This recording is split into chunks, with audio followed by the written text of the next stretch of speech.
যুক্তরাষ্ট্র চায় বাংলাদেশের শাসন ক্ষমতায় জামাত ইসলামী আসুক। বহু দশক ধরে তাদের এই চাওয়া।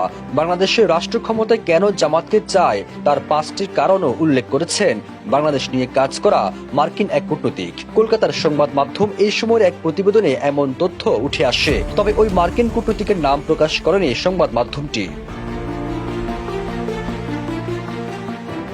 জামাত ইসলামী কেন এত প্রিয় এমন প্রশ্নে ওই মার্কিন কূটনীতিক বলেন, 1. তাদের নেতারা উচ্চশিক্ষিত, বাণিজ্যিকভাবে অত্যন্ত সফল। 2. তাদের আচরণ খুবই ভদ্র সভ্য, কথা বলা যায় তাদের সঙ্গে। 3. তারা ফেলে আসা ইতিহাসের কোনো একটি সময় ভিন্ন পদক্ষেপের কারণে বাংলাদেশের শাসক দলের হাতে নির্যাতনের শিকার ও মানবাধিকার বঞ্চিত।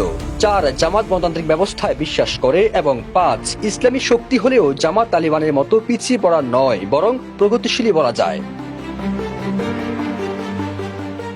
মার্কিন ওই কূটনীতিক আরো বলেন, যে দেশের 80 থেকে 85% মানুষ মুসলমান, সেখানে জামাত যদি সরকারে আসে ক্ষতি কি? তারা শৃঙ্খলাবদ্ধ, তাদের উচিত একবার সুযোগ পাওয়া, ফেল করলে মানুষ সরিয়ে দেবেন।